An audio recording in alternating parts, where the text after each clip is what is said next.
Oregonians have to pay sales tax when they shop in Washington. Yeah, right now, if you buy something in Washington, you can show them your Oregon driver's license, and then you don't have to pay a sales tax.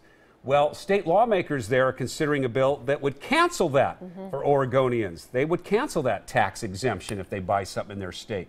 Cora's here to tell us more about that. This is pretty controversial, Cora. Well, it's been going on for a lot of years, Jeff and Jennifer. Grocery items, bottled water, and Oregon people who spend money in Washington are all exempt from sales tax. But this bill could change all of that.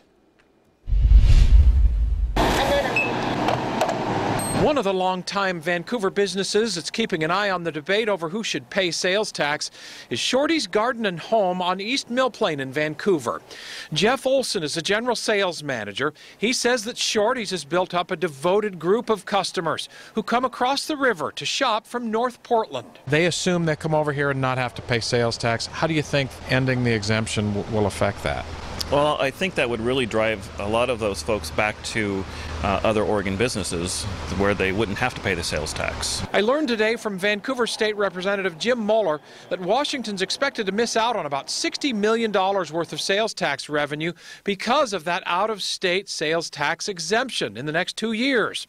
But he tells me when that's combined with 10 or so other exemptions and loopholes that Democrats are trying to close, he says that amounts to about $356 million in foregone revenue.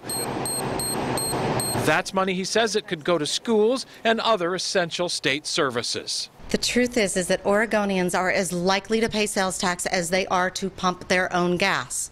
And Washington State and the legislature does not understand that. And as a result, businesses here in Vancouver and Clark County will be hurt when the legislature strips out the sales tax exemption. Kelly Love with Vancouver's Chamber of Commerce says making Oregonians pay a sales tax in Washington will certainly hurt business.